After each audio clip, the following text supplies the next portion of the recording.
မင်္ဂလာပါရှင်အခုဖတ်ပြမယ့်ဇာတ်လမ်းလေးကတော့သွေးဆုပ်ဖို့ကောင်းလို့ရွာလို့မြည်ရပါတယ်မောင်တို့ထဲမှာအဖွားကိုတယောက်ဟာသွေးညီနှံတွေလှိုင်းနေတဲ့ပူဇော်တက်ကာရတွေရှိမှထိုင်ပြီးဂါထာမန္တန်တွေကိုနှိမ့်တုံမြင့်တုံရွတ်ဆိုနေတယ်ထိုမန္တန်တွေဟာတောင်တန်းတွေစီထိပဲ့တင်ထက်လို့သွားပါတယ်သူမရဲ့မျက်နှာပေါ်မှာကြောက်မက်ဖွယ်အပြုံးတစ်ခုပေါ်လာပြီးတိတ်မကြခင်ရပိုင်းဆိုလာပြည့်တော့မယ်ငါစောင့်မျှော်နေရတဲ့နေ့ပဲကိုမောင်ဆိုတဲ့လူငယ်လေးဟာကာရာအိုကေမှာတချင်းဆိုတဲ့မနှင်းပွင့်ဆိုတဲ့မိန်းမလာလေးနဲ့ချစ်ကြိုက်မိသွားပြီးမခွဲနိုင်မခွာရဲ့ဆွဲလန်းမိပါတယ်မြို့ပြရဲ့ခန်းချင်းလေးတစ်ခုထဲမှာငှားနေကြရင်ကိုမောင်တယောက်သူ့ရဲ့ချစ်သူမနှင်းပွင့်ကိုစိုးရိမ်တကြီးစောင့်နေမိတယ်ပုံမှန်ဆိုသူမဒီလောက်ထိမိုးမချုပ်တတ်ဘူးခဏကြာတော့အခန်းဝစီကပြေးလာတဲ့ခြေတံကြားလိုက်ရပြီးမနှင်းပွင့်ကလန့်တကြားမျက်နှာနဲ့တကားကိုတွန်းဖွင့်လာတယ်ကိုမောင်တို့တွေဒီနေရာအမြန်ပြေးမှဖြစ်မယ်ဘာဖြစ်လို့လဲနှင်းမွင့်ရဲ့အခုလောလောဆယ်ဆယ်ဘာမှမမေးပါနဲ့ဦးသူတို့တွေလိုက်လာကြပြီသူတို့နှစ်ယောက်ဟာနီးစပ်ရာဟိုတယ်တစ်ခုမှာပုန်းနေရင်မနှင်းပွင့်ကအကျိုးအကြောင်းရှင်းပြရှာတယ်ဆိုင်ရှင်မမကသူမကို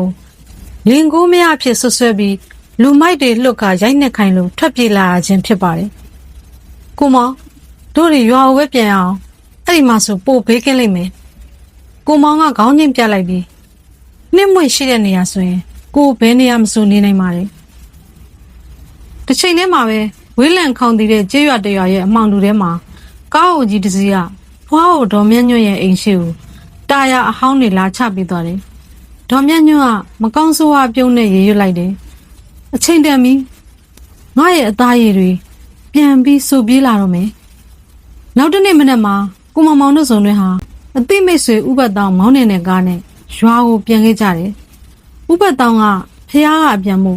ဝစ်ဖြူစင်ကျင်ဝစ်ထားတာကြောင့်ကိုမောင်ကစနောက်မိသေးတယ်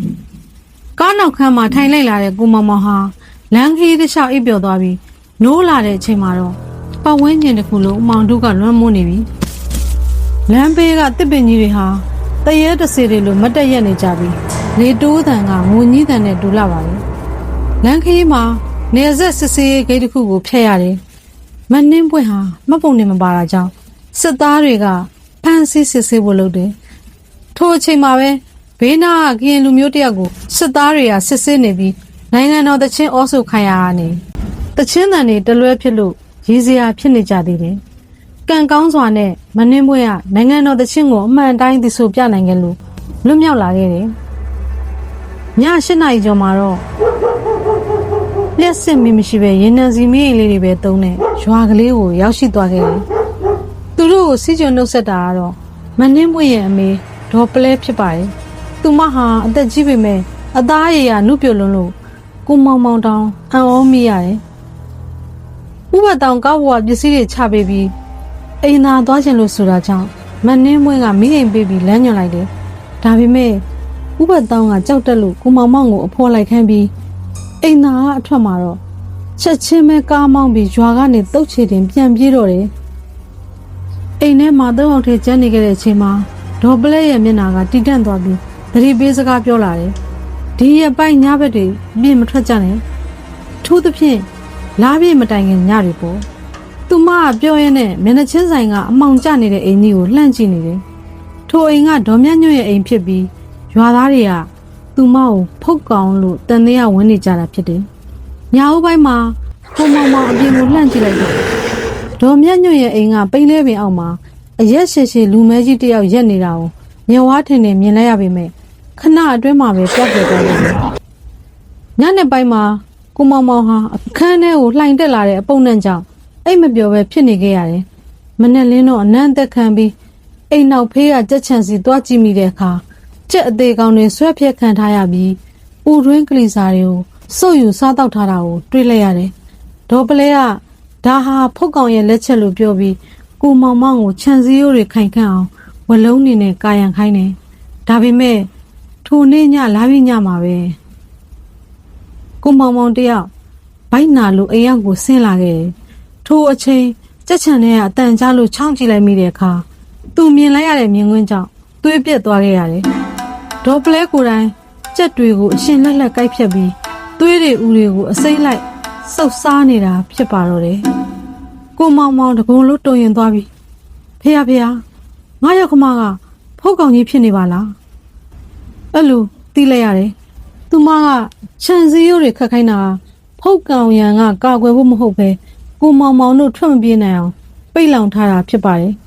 နောက်တစ်နေ့မှာကိုမောင်မောင်ဟာမနှင်းပွင့်ကိုအကျိုးအကြောင်းပြောပြပေးမယ်မနှင်းပွင့်ကမယုံကြည်ပဲစိတ်ဆိုးကအခန်းအောက်ဆင်းသွားတယ်ထိုအချိန်မှာဒေါ်ပလဲကတနက်တက်လက်ကိုကင်ပြီးအိမ်မော်တက်လာကချင်းချောင်စကားပြောခဲ့တယ်နောက်2ရက်အတွင်းဘယ်သူမှအပြင်မထွက်ရဘူးထွက်လာတဲ့လူကိုတနက်နဲ့ပြစ်တတ်မယ်ညပိုင်းမှာတော့ကိုမောင်မောင်ဟာမနှင်းပွင့်ကိုအမှန်တရားကိုသက်သေပြဖို့ခေါ်ထုတ်ခဲ့တယ်ဒါပေမဲ့အိမ်တကားတွေဗရင်ပေါက်တွေကိုအပြင်ကနေရိုက်ပိတ်ထားတာခံလိုက်ရတယ်ကိုမောင်မောင်ကဗရင်ပေါက်ကနေခုန်ချပြီးမနှင်းပွင့်ကိုဆွဲခေါ်ကထွက်ပြေးဖို့ကြိုးစားပေမဲ့သူကိုယ်တိုင်လှုပ်ထားတဲ့ဝါစီယိုကြီးကသူတို့ကိုပိတ်ဆို့ထားပြန်တယ်ထိုအချိန်မှာဒေါ်ပလဲနဲ့အတူရွာထဲကအဖွားအိုတွေအားလုံးဟာမျက်လုံးရဲရဲအဆွဲတဖွေးဖွေးနဲ့ဖုတ်ကောင်ဘွားကိုပြောင်းလဲပြီးသူတို့ကိုဝိုင်းထားကြပြီဖြစ်တယ်တကယ်တော့ဒီရွာတစ်ခုလုံးဟာသွေးဆုပ်ဖုတ်ကောင်ရွာဖြစ်ပြီးမနှင်းပွင့်ကိုယ်တိုင်ဟာ